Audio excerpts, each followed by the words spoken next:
కొద్ది నిమిషాలు దేవుని వాక్యాన్ని ధ్యానం చేయడానికి ఆశపడదాం. మన మధ్యలో ఉన్న సహోదరి రామలక్ష్మి గారు వచ్చి వాక్యం చదివినిపిస్తారు. 5వ అధ్యాయము 39వ వచనం. 25వ అధ్యాయము.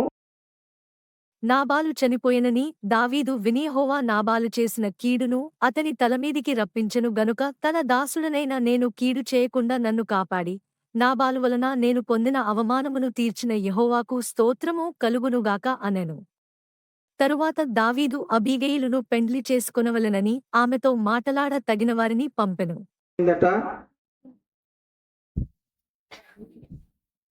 దావీదునకు కలిగిన అవమానము తీర్చెను. దేవునికి స్తోత్రం అన్నాడు దావీదు గారు. చూడండి ప్రియులరా, ఈ నాబాలు దావీదు గారికి ఎన్నో రకమైన ఇబ్బందులు కలుగ చేసినట్లుగా వాక్యంలో మనకు కనపడుతూ ఉన్నది. చివరకు ఈ నాబాలు భార్యకు వచ్చి దావీదు గారిని క్షమాపణ కోరిన సందర్భం కూడా మనం చూద్దాం. అయితే చివరకు నాబాలు దేవుడు నాబాలును మొత్తిన మీదట నాబాలు చనిపోయెను అని రాయబడి ఉంది. చనిపోయినప్పుడు దావీదు గారు అంటున్నాడు, నాబాలు వలన నాకు కలిగిన అవమానమో ఏమిటి? నాబాలు వలన కలిగిన అవమానమో తీర్చను, అందరు బట్టి దేవునికి స్తోత్రం అంటున్నాడు. ప్రియులారా, దేన్ని బట్టి స్తోత్రం అంటే దావీదు గారికి నాబాలు వలన కలిగిన అవమానాన్ని దేవుడు తీసేశాడు. అంటే ఇప్పుడు ఏం చేశాడు? అక్కడ దావీదును ఎన్నో రకాలుగా అవమానపరిచినటువంటి నాబాలును దేవుడు మొత్తెను అని రాయబడింది అక్కడ. కాబట్టి నాబాలు చనిపోయెను. ప్రియులారా, ఈరోజు మనము కొద్ది నిమిషాలు ఈ అవమానము అనేటువంటి అంశము గురించి ధ్యానము చేద్దాం. మన జీవితంలో కూడా ఎన్నో అవమానాలు వస్తుంటాయి. మన బ్రతుకులో ఎన్నో అవమానాలు మనం చూసే ఉంటాం. మరి ఇట్టి అవమానాలు, నాబాలుకు దావీదు వలన అవమానం వచ్చింది. పోతేపరు భార్య వల్ల యోసేపు గారికి అవమానం కలిగింది. రాజు ఆజ్ఞను పట్టించుకోకుండా నేను దేవునికే ప్రార్థన చేస్తాను తప్ప ఈ ప్రతిమలకు ఈ దేవతలకు నేను మొక్కను అన్న దానియేలు గారికి అవమానం జరిగింది. నీ జీవితంలో కూడా ఎన్నో అవమానాలు ఉన్నాయి కదా. నీ బ్రతుకులో ఎన్నో అవమానాలు చూస్తున్నావు కదా.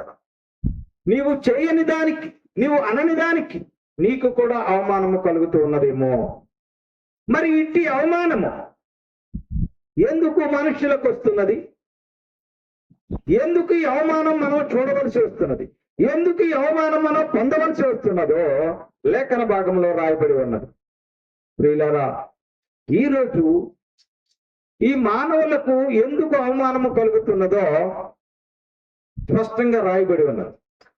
నిజమే, ఏదో సందర్భము, ఏదో సంవత్సరంలో మనకి కూడా అవమానము కలిగిన సందర్భం ఉండే ఉంటారు మానవులకు. మరి ఎందుకు అవమానం వస్తున్నది అనే విషయాన్ని మనం పరిశీలన చేయాలి. 7 రకాల కారణాలు ఉన్నాయి ఈ మనుషులకు అవమానాలు కలగటానికి. మనుష్యులు అవమానపడటానికి 7 కారణాలు అగ్గుపరిచి ఉన్నవి లేఖన భాగంలో. మొట్టమొదటి కారణాన్ని మనం పరిశీలించినప్పుడు సామెతల గ్రంథము 14వ అధ్యాయములో 34వ వచనములో ఒక కారణము తేటగా మనతో మాట్లాడుతూ ఉన్నది. ఏమిటి ఆ కారణం అని పరిశీలించినప్పుడు ఈ మనుష్యులు అవమానము పొందటానికి వారి యొక్క చదవండి జనములు గట్టిగా చదవాలి. కారణం పాపము ప్రజలకు, చూడండి, పాపము ప్రజలకు అవమానము ఏం తెస్తుంది? ఇప్పుడు అవమానం ఎవరు తెస్తున్నారు? ఇప్పుడు నీకు అవమానం కలుగుతున్నదంటే కారణము నీ పాపమే అని స్పష్టంగా చెప్పబడుతున్నది. పాపము వలన ప్రజలకు అవమానము కలుగుతున్నది. పాపమే అవమానాన్ని తెచ్చి పెడుతూ ఉన్నదట. పాపము ప్రజలకు అవమానము తెచ్చును అని రాయబడింది. ప్రియులారా గమనించండి, అంటే నీకు అవమానం కలుగుతున్నది అంటే అందుకు కారణము నీ పాపమే. పాపము చేయుట వలన నీకు అవమానము కలుగుతున్నదేమో పరిశీలించుకో, తెలుసుకో, అసలు ఈ అవమానం నాకు ఎందుకు వచ్చింది. మొదటి కారణము పాపము. రెండవ కారణాన్ని మనం పరిశీలించినప్పుడు యెహెజ్కేలు గ్రంథంలో 16వ అధ్యాయంలో 52వ వచనంలో రెండవ కారణం కనపడుతున్నది. మనకు అవమానం కలగటానికి గల కారణం ఏమిటి? యెహెజ్కేలు గ్రంథము 16వ అధ్యాయంలో 52వ వచనంలో చెప్పబడింది. నీవు వారికంటే అత్యధికముగా ఏ క్రియలు జరిగించినందున నీవు అత్యధికముగా ఏ క్రియలు జరిగించిన చూడగా ఆ నీ సహోదరులు ఆ నిర్దోషులండ్రుగా ఆ వినబడుదురు. ఆ నీవు వారికి విధించిన ఆ అవమాన శిక్ష చూస్తారా? నీకే రావాలని. చూస్తారా? నీవు జరిగించిన ఏ క్రియలను బట్టి, అంటే ఏంటి? నీవు చేసిన తప్పుడు పనులను బట్టి. క్రియ అనగా పని. నీవు చేసిన తప్పుడు క్రియలను బట్టి నీకు అవమానము కలుగుతూ ఉన్నది. పాపాన్ని బట్టి అవమానము తెస్తున్నది. నీవు చేసినటువంటి తప్పుడు పనులను బట్టి నీకు అవమానము కలుగుతూ ఉన్నది అని రాయబడి ఉన్నది ప్రియులారా. అది రెండవ కారణముగా మనకు కనపడుతూ ఉన్నది ప్రియులారా. మూడవ కారణాన్ని గమనించినప్పుడు కీర్తన గ్రంథము 25వ అధ్యాయం 3వ వచనంలో చెప్పబడుతున్న కారణం ఏమిటంటే కనిపెట్టి వారిలో ఎవడైనా సిగ్గునందడు, హేతువు లేకుండా ద్రోహము చేయువాడు సిగ్గునందును. అంటే ఏ కారణము లేకుండా అకారణముగా ఎదుటి వారిని ఇబ్బంది పెట్టాలని ద్రోహము తలపెట్టేవానికి కూడా ఏం జరుగుతుందట? అవమానము, సిగ్గు. మూడవది, హేతువు లేకుండా ద్రోహము చేసేవానికి అవమానము కలుగును అని స్పష్టంగా రాయబడి ఉన్నది ప్రియులారా. 3 కారణాలు. 4వ కారణం చూద్దాం. సామెతల గ్రంథం 11వ అధ్యాయం 2వ వచనంలో 4వ కారణం మనకి తేటగా తెలియపరచబడుతూ ఉన్నది. చూడండి, అహంకారము వెంబడి అవమానము వచ్చును. ఇప్పుడు అవమానం ఎందుకు వస్తుందంటారు? మనిషికుండే అహంకారాన్ని బట్టి. అయ్యో నాకు బలం ఉన్నదని విర్రవీగిపోయి అందరి మీదకి దౌర్జన్యాలకు, కొట్టడానికి, తిట్టడానికి, నాకు నోరున్నది కదా అని విచ్చలవిడిగా బూతులు మాట్లాడటానికి ఎవరైతే ప్రయత్నిస్తారో ఆ అహంకారము చేత వారికి అవమానము పొందుతారు. అది అవమానమని కొంతమంది భావించకపోవచ్చునేమో. ఏమిటి ఇతను ఇష్టానుసారంగా మాట్లాడుతున్నాడని వెనక ఎంతమంది తిట్టుకుంటారు. ఏమిటి ఈమె ఈ విధంగా మాట్లాడుతుంది, అద్వదుపు లేకుండా మాట్లాడుతుంది, భయభక్తులు లేకుండా మాట్లాడుతుందని ఎంతమంది వెనకాల తిట్టుకుంటున్నారు. అది అవమానం కాదా? ఎందుకంత అహంకారం? ఏమన్నదన అహంకారం? డబ్బున్నదనా, బలమున్నదనా, అందమున్నదనా, ఐశ్వర్యం ఉన్నదనా? ఎందుకు అహంకారం?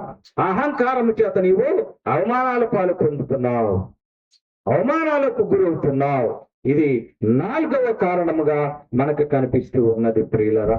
5వ కారణాన్ని చూసినప్పుడు సామెతల గ్రంథం 19వ అధ్యాయంలో 26వ వచనంలో ఎవరైతే తండ్రికి కీడు చేసి తల్లిని తరిమివేయువాడు అవమానమును ఏదండి అవమానమును అపకీర్తిని సరే. ఎవరైతే తల్లిదండ్రులను దూషిస్తారో, ఎవరైతే తల్లిదండ్రులను ద్వేషిస్తారో, ఎవరైతే తండ్రి మీదకి తిరగబడతారో, ఎవరైతే తల్లిని బూతులు తిడతారో వారికి అవమానము కలుగుతుంది. ప్రియులారా గమనించండి, ఇది 5వ కారణముగా మనకు కనిపిస్తూ ఉన్నది ప్రియులారా. 6వ కారణాన్ని చూద్దాం. యెహెజ్కేలు గ్రంథంలో 36వ అధ్యాయంలో 7వ వచనంలో మరొక కారణము కనపడుతూ ఉన్నది. అక్కడ ఎవరున్నారంటే మీ చుట్టుపక్కల ఉన్న, మీ ఇరుగు పొరుగున ఉన్న ప్రభువైన యెహోవా సెలవిచ్చినదేమనగా మీ చుట్టూ ఉన్న అన్యజనులు అవమానమునందుదురు. ఎవరాలు? మీ చుట్టూ ఉన్న అయ్యో నేను దేవుని సన్నిధికి వెళ్తున్నానులే, నాకు అవమానము కలగదులే అనుకోకూడదు. మరి నీ చుట్టుపక్కల ఉన్నవారు, నీ ఇరుగు పొరుగునున్నవారు, నీ ఇంటి ముందు ఉన్నవారు, నీ ఇంటి వెనక ఉన్నవారు, మీ తోబుట్టువులు, మీ అన్నదమ్ములు, మీ అక్కజెల్లెళ్ళు, మీ ఆడపడుచులు, మీ వదినలు, మరి వాళ్ళు దేవుని తెలుసుకోవద్దా? నీ చుట్టూ ఉన్న అన్యజనులు అంటే దేవునిని గూర్చి తెలియని వారు, దేవుడంటే ఎరుగని వారు అవమానం పొందుతారు. ఇది 6వ కారణముగా మనకు కనపడుతూ ఉన్నది ప్రియులారా. 7వ కారణాన్ని చూసినప్పుడు కీర్తన గ్రంథము 35వ అధ్యాయంలో 26వ వచనంలో 7వ కారణం కనపడుతూ ఉన్నది. ఈ మనుషులు ఎందుకు అవమానం పొందుతున్నారా అని వాక్యం మనకు చెబుతున్నది.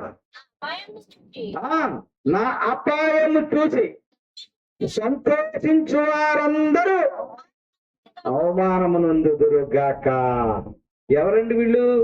ఎదుటి వారు కష్టాల్లో ఉంటే, పక్కింటి వారు బాధల్లో ఉంటే, మన బంధువులు కష్టాల్లో ఉండి, ఇరుకుల్లో ఉండి, ఇబ్బందుల నుండి, వేదనతో రోధిస్తుంటే వారిని చూసి సంతోషించేవారు అవమానము పొందుతారు.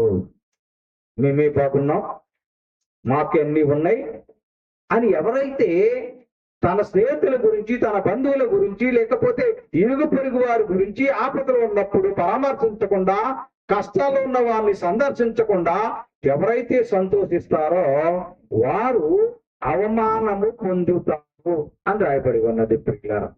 గమనించండి ప్రియ సహోదరి సహోదరులారా, 7 కారణాలు మీకు చెప్పాం. ఈ మనుషులు ఎందుకు అవమానం పొందుతున్నారో 7 కారణాలు మీ ముందు పెట్టాం.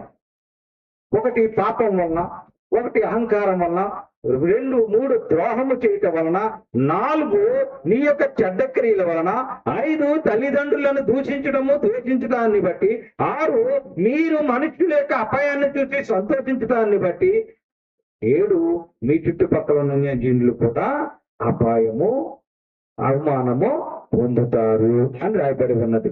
కావున ప్రియమైన సంఘమా, ప్రియమైన విశ్వాసులారా, ఈ కేటగిరీలో, ఈ 7 కేటగిరీల్లో మీరు ఎందులోనైనా ఉన్నారా లేరా పరిశీలించుకోండి. ఖచ్చితంగా ఆ 7 కారణాల్లో ఏదో ఒకటి నీ జీవితంలో ఉంది, నీ బ్రతుకులో అది ఉంది. ప్రియ సంఘమా, ప్రియ విశ్వాసులారా, పాపము చేయటం వలన అవమానం పొందుతారని. అయితే మనం పాపం చేయలేదా? పాపం చేయకుండా ఉన్నామా? అందుకే అవమానం పొందుతున్నామేమో. పాపము చేయటం వల్ల అవమానం పొందుతున్నామేమో ఆలోచించుకోండి. హేయ క్రియలు, చెడ్డ పనులు మనము చేయకుండా ఉన్నామా? అవి చేయటం వల్ల అవమానం పొందుతున్నామేమో ఆలోచించుకోండి. మరి ఒకవేళ వీటిలో ఏదో ఒక కారణము చేత నీవు అవమానం పొందుతున్నావు, అవమానానికి గురవుతున్నావు, అవమానాన్ని తెచ్చుకుంటున్నావు, మరి ఇప్పుడు నువ్వేం చేయాలి? అయ్యో నాకు ఎలాంటి అవమానం లేదండి. ఈ లోకరీతిగా మనం చూసినప్పుడు భర్త వచ్చి రోజు భార్యని కొట్టేస్తూ ఉంటే అది అవమానం కాదా? అప్పుల వాళ్ళు వచ్చి రోజు అడుగుతుంటే అది అవమానం కాదా? మన బంధువులే మనల్ని ద్వేషిస్తుంటే అది అవమానం కాదా? మరి ఇలాంటి అవమానము నీవు పొందుతూ ఉంటే ఏమి చేయాలో వాక్యములో రాయబడి ఉన్నది ప్రియులరా. 119వ కీర్తనలో 6వ వచనంలో ఇటు అవమానం నీవు పొందుతున్నట్లయితే, నీ జీవితంలో అవమానం ఉంటే, నీ బ్రతుకులు అవమానం ఉంటే, నీ కుటుంబం అవమానం ఉంటే ఏం చేయాలో రాయబడి ఉన్నది 119వ కీర్తనలో 6వ వచనంలో. దేవుని ఆజ్ఞలన్నిటినీ లక్ష్యము చేయనప్పుడు చూసారా? అంటే నీవేంటి ఇప్పుడు? దేవుని ఆజ్ఞలను నీవు లక్ష్య పెట్టడం లేదు, అందుచేత నీకు అవమానం. ఒకవేళ నీవు లక్ష్య పెట్టి ఉంటే, నీ ఆజ్ఞలని నేను లక్ష్య పెట్టి ఉంటే నాకు అవమానము కలుగదు.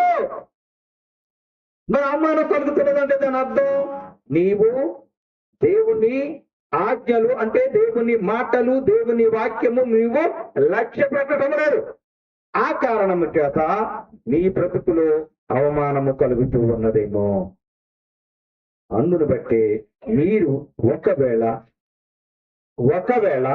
నీ జీవితంలో అవమానం ఉందని, బ్రతుకులో అవమానం ఉందని చింతిస్తున్నావా? రోధిస్తున్నావా, వేధిస్తున్నావు? ఎందుకు నాకు ఈ అవమానమా? నాకు ఈ అవమాన బ్రతికెందుకు? నేను చచ్చిపోవాలని అనుకుంటున్నావా? దేవుని వాక్యం మాట్లాడుతున్నది 144వ కీర్తనలో 16వ వచనంలో ఏమని మాట్లాడుతున్నదో చూడండి. 144. యెహోవా తనకు తెలియగలదని జనులు శత్రువులను బట్టి పగ తీర్చుకున్న వారిని బట్టి నిన్న దినమల్లా నా అవమానము తలపోయితుంది. నేను దినమెల్లా నా అవమానములను తలపోయిచున్నాను. ఏంటి ప్రభువా నాకు ఈ అవమానము? ఎందుకు ప్రభువా నాకు ఈ అవమానము? ఎందుకు ఇలా అయిపోతుంది నా బ్రతుకు అని నీవు వేదనతో రోధిస్తున్నావా? దుఃఖిస్తున్నావా? కన్నీరు కారుతున్నావా? దేవుని వాక్యము సెలవిస్తూ ఉన్నది.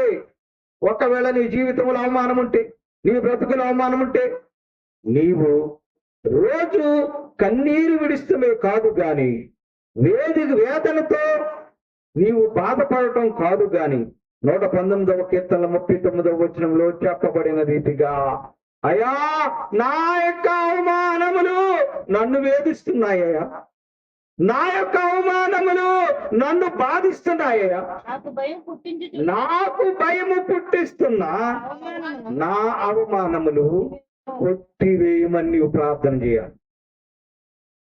నీకు అవమానం ఉన్నది గనక అవమానం పోవాలని, అవమానం తీసివేయాలని నీవు దేవుని అడగాలి, దేవుణ్ణి ప్రార్థన చేయాలి. కీర్తనకారుడు సెలవిచ్చిన రీతిగా, అయ్యా నా అవమానములు చూసి నాకు భయము పుట్టుతూ ఉంది. ఎందుకయ్యా నా బ్రతుకులో ఈ అవమానము? నా అవమానాన్ని కొట్టివేయి తండ్రి అని నీవు ఏం చేయాలి? ప్రార్థన చేయాలి. ప్రియ సంగమా, ప్రియ విశ్వాసులారా, ప్రార్థన చేయటం ఒకటే కాదు, దేవునిని ప్రార్థన చేయటం ఒకటే కాదు. ప్రియులారా గమనించండి, దేవునిని అడగటమే కాదు, దేవునికి మొరపెట్టడం ఒకటే కాదు. నీ అవమానం పోవాలంటే, నీ అవమానం నీ నుంచి దూరం అవ్వాలంటే, నీ కుటుంబంలో అవమానం కొట్టివేయబడాలి అంటే నీవు దేవునికి ప్రార్థన ఒకటే చేస్తే సరిపోదు. ఏం చేయాలో రాయబడి ఉన్నది చూడండి ప్రియులారా. ఇర్మీయా గ్రంథం 3వ అధ్యాయం 25వ వచనంలో ఏమని చెప్పబడుతున్నదంటే, మీరు మీ అవమానము పోవాలి అని అంటే దేవుని మాట వినాలి. గట్టిగా చదువు, మైక్ లో చదువమ్మా, చదువు. సిగ్గునందున వారమై సాగిలు పడుతున్నారంటే మనము కనపడకుండా అవమానములను బరువు చేయను కనుక మన దేవుడని ఇంకో మాట వెనక మనము దేవుడైన యెహోవా మాట వినక మనమును మన పితరులను మన బాల్యము నుండి నేటి వరకు మన దేవుడైన యెహోవాకు ఏం చేస్తున్నాం? పాపము చేస్తున్నాం. అందుకే మన అవమానాలు పోవటం.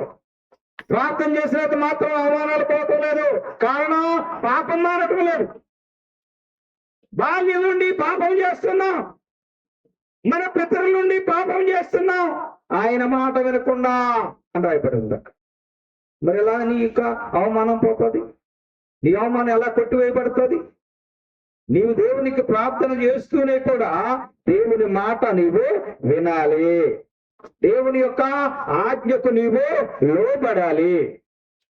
ప్రియ సంగమా, ప్రియ విశ్వాసులా, ఇప్పుడు దేవునికి లోబడినటువంటి దానియేలు అవమానం పొందాడని మనం చెప్తున్నాం. మరి దానియేలు గారిని తీసుకెళ్లి సింహాల గుహలో పాడేశారు. సింహాలు ఏమైనా తిన్నాయండి సింహాలు ఆయన్ని? ఎందుకని? ఆయన దేవునికి లోబడి ఉన్నాడు. నేను ఏమాత్రం రాజు ఆజు ఇచ్చినప్పటికీ కూడా నేను దేవునికి ప్రార్థన చేయటం మానను అన్నాడు. అదే ఇప్పుడు చట్టం చేసి ఎవరైనా ప్రార్థనకు వెళితే మీ రేషన్ కార్డు తీసేస్తామంటే ఒక్కళ్ళన్నా ప్రార్థనకు వస్తారండి? ఇక్కడికి వస్తారు? ఇక్కడ ఉన్న వాళ్ళు ఎవరైనా ఒక్కళ్ళు రారు. యేసుక్రీస్తుని నమ్ముకుని దేవుని సన్నిధికి ఎవరైనా వెళితే మీ పెన్షన్ ఆపేస్తామంటే ఒక్కళ్ళన్నా వస్తారా? ఒక్కళ్ళు. చివరికి మా అత్తగారు కూడా రాదు. ఎందుకు తెలుసా? చట్టం చేసింది గవర్నమెంట్. ఆ చట్టమే అమలు పరచకపోతే మీకు శిక్ష పడుతుంది అని అంటే ఒక్కళ్ళు కూడా రారు. మరి దానియేలు గారు రాజు చట్టం చేశాడు, 30 రోజుల పాటు మీరెవ్వరు కూడా మీ దేవుణ్ణి ప్రార్థించకూడదు, మేము చెప్పినట్టుగానే దేవతలకి ఈ విగ్రహాలకి మీరు పూజలు చేయాలని చట్టం చేశారు. దానియేలు గారు ఆ చట్టాన్ని, నాకు సంబంధం లేదయ్యా ఈ చట్టంతో, మీరు ఏం చేసుకుంటారో చేసుకోండి, నేను మాత్రం దేవునికి ప్రార్థన చేయటం మానను అన్నాడు. తీసుకెళ్లి సింహాల గుహలో వారేసి. ప్రియులారా, ఆలోచించండి. అందుకే దేవుని వాక్యము సెలవిస్తూ ఉన్నది, మీరు దేవుని మాట వినక పాపము చేస్తున్నారు గనక, దేవుని ఆజ్ఞలకు లోబడటం లేదు గనక మీ అవమానాలు పోవటం లేదు. మీ అవమానాలు నీ ఇంటిలోంచి వెళ్ళటం లేదు, నీ కుటుంబంలోంచి వెళ్ళటం లేదు, నీ బ్రతుకులోంచి వెళ్ళటం లేదు, నీ జీవితంలోంచి కూడా వెళ్ళటం లేదు. గమనించండి ప్రియ సహోదరి సహోదరులరా, ప్రియ విశ్వాసులరా, ఈ యేసు కృపా వాక్కు వింటున్న ప్రతి ఒక్కరు, చూస్తున్న ప్రతి ఒక్కరు పరిశీలించండి. మీ జీవితంలో అవమానాలు పోవాలి అంటే దేవునికి ప్రార్థన చేసుకోవాలి, దేవుని మాట చొప్పున నడుచుకోవాలి, దేవుని ఆజ్ఞానుసారము మనము జీవించే వారిగా ఉండాలి. అప్పుడు అలాగ నీవు చేస్తే అప్పుడు దేవుడు, యెషయా గ్రంథములో 5వ అధ్యాయం 9వ వచనం, అప్పుడు దేవుడు నీకేం చేస్తాడు? అప్పుడు యెహోవా, నేడు నేను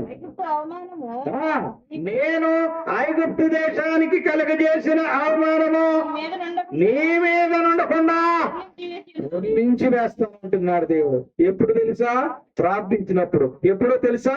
నీవు దేవుని ఆజ్ఞకు లోబడి దేవుని మాట చొప్పున నీవు నడుచుకున్నప్పుడు ఐగుప్తుకు కలిగిన అవమానం నీకేది లేకుండా నీ మీద నుంచి నేను పొర్లించి వేస్తాను అంటూ ఉన్నాడు ప్రియులారా. అంతేకాదు గాని నీవు అటు రీతిగా ప్రార్థన చేస్తే 13వ అధ్యాయం 28వ వచనం చెప్పబడిన 26వ వచనం చెప్పబడినట్లుగా ఏమిటంటే, నీ అవమానం కనబడకుండా, నీ జీవితంలో అవమానం ఉందా? అయితే ఆ అవమానం కనబడకుండా, నీ బ్రతుకులో అవమానం ఉందా? అయితే ఆ అవమానము కనబడకుండా ఏం చేస్తానంటున్నాడు? 13వ అధ్యాయం 26వ వచనంలో, నీ అవమానము కనబడకు. కాబట్టి నీ అవమానము కనబడకుండానట్లు నేను నీ బట్టల చెంగులను నీ ముఖము మీదకి ఎత్తుచున్నాను. చూడండి ప్రియులారా, మీరు ఈ మధ్య కాలంలో గమనించారో లేదో, రోడ్డు పైన వెళ్ళేటువంటి వారు స్త్రీలందరూ కూడా ఎక్కువ మంది ఏం కట్టుకుంటున్నారు? తలకి కాపు కట్టుకుంటున్నారు. ఎందుకు చెప్పండి? ఎందుకు? ముఖము కనబడకుండా ఉండటానికి. వాస్తవానికి ఎండ తగలకుండా కట్టుకోవడానికి ఆ యొక్క ప్రయోగాన్ని ప్రారంభించారు. కానీ ఇప్పుడు ఏం జరుగుతుందంటే, వీళ్ళెవరో ఎదుటి వారికి తెలియకుండా ఎండ లేకపోయినా నీడన్నప్పుడు కూడా స్టాప్ కట్టుకెళ్ళిపోతున్నారు. ఎవరో తెలియటం లేదు. ఇది సిటీల్లో బాగా కల్చర్ పెరిగిపోయి ఎవరితో మాట్లాడుతున్నారు రోడ్డు మీద అని కూడా తెలియని విధంగా ముఖం కప్పేసుకుంటూ ఉన్నారు.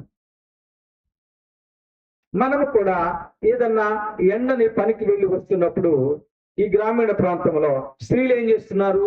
ఎండ ముఖానికి తగలకుండా చెంగుని ఏం చేస్తున్నారు? కప్పుకుంటూ ఉన్నారు. కారణం ఏమిటి? ఎండ ముఖానికి తగలకూడదని. ప్రియులారా, ఆలోచించండి.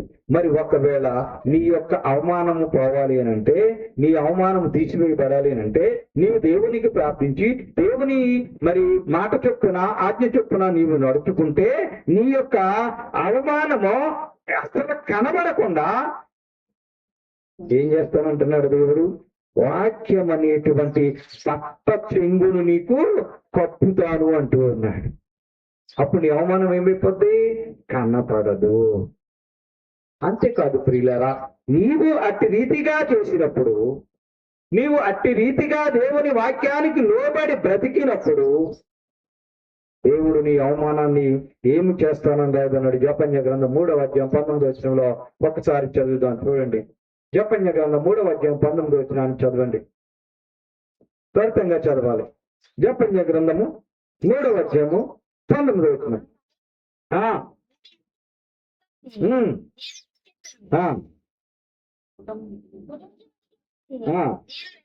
ఉమ్.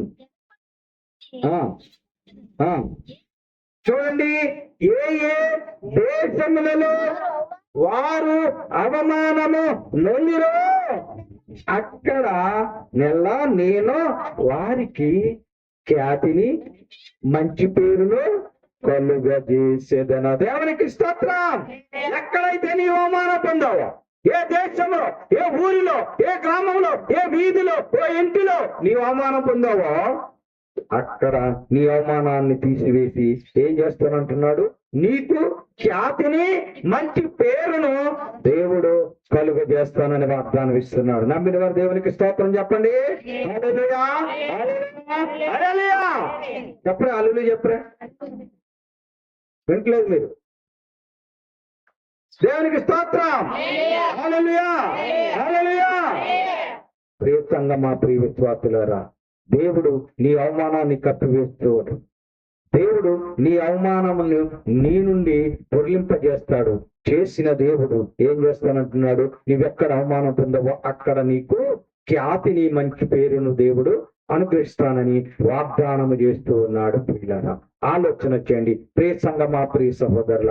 అంతేకాదు గాని దేవుడు నీ అవమానాన్ని కొట్టివేసి ఖచ్చితంగా 61 నీ అవమానాన్ని తీసివేసి, నీ అవమానాన్ని దూరం చేసి నీకు రెట్టింపు బహుమానం ఇవ్వాలని ఆశపడుతూ ఉన్నాడు. సత్య గ్రంథము 61 7 ఆ వాగ్దానం మనకు బయలుపరచబడింది. నీ అవమానమునకు ప్రతిగా రెట్టింపు ఘనత నుండుదురు. దేవునికి స్తోత్రం. నీ అవమానాన్ని పుట్టుదు. ఏం చేస్తా అన్నాడు? ఏ దేశంలో అయితే నీకు అవమానం జరిగిందో, ఏ ఊరిలో అయితే నీకు అవమానం జరిగిందో, ఏ గ్రామంలో అయితే నీకు అవమానం జరిగిందో, ఏ ఇంటిలో అయితే నీకు అవమానం జరిగిందో, ఏ వీధిలో అయితే నీకు అవమానం జరిగిందో అక్కడ నీ అవమానాన్ని తీసివేసి నీకు ఖ్యాతిని మంచి పేరును అనుగ్రహిస్తానని దేవుడు వాగ్దానం ఇచ్చాడు. అంతేకాదు, నీ అవమానం ఎంతైతే నీకు అవమానం జరిగిందో దానికి ప్రతిగా రెట్టింపు ఘనత. ఎంతండి?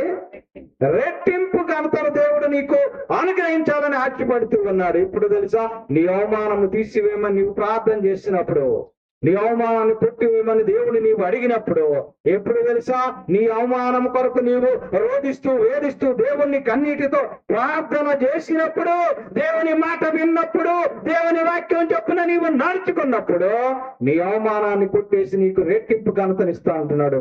మంచి పేరు ఖ్యాతిని నీకు అనుగ్రహిస్తానంటూ ఉన్నాడు. ప్రియులారా, అవమానాన్ని నీవు కొట్టేయాలని ఆశపడుతూ ఉన్నావా? నీ జీవితంలో అవమానాన్ని తీసివేయాలని దేవుని నువ్వు కోరుకోవటానికి నీవు సిద్ధపడుతూ ఉన్నావా? ఖ్యాతిని మంచి పేరు నువ్వు పొందాలనుకుంటున్నావా? రెట్టింపు ఘనత నీవు సంపాదించుకోవాలనుకుంటున్నావా? అయితే దేవునికి ప్రార్థన చేయాలి, దేవుని మాట వినాలి, దేవుని వాక్యానుసారం నడుచుకోవాలి. నేను ప్రార్థనకు వస్తున్నాను, పాటలు పాడుతున్నాను, వాక్యం చదువుతున్నాను, వింటున్నాను, వెళ్ళిపోతున్నానంటే కుదరదు. దేవుని మాట చొప్పున నడుచుకోవాలి, దేవుని ఆజ్ఞ ప్రకారం నడుచుకోవాలి. నీవు మంచి పనులు చేసేవానిగా ఉండాలి, లేకపోతే నీకు అవమానము. ఏ హేతువు లేకుండా ద్రోహం చేసేవానిగా నీవు ఉండకూడదు, అలాగుంటే నీకు అవమానం. ఏ క్రియలు చేయకుండా నీవు మానితేనే నీ అవమానము పోతుంది. తల్లిదండ్రులను నీవు ప్రేమగా చూసుకుంటేనే నీకు అవమానం లేకుండా ఉంటది, లేకపోతే ఆ అవమానము చేత నీవు ఎన్నో సమస్యలు ఎదుర్కొంటావు.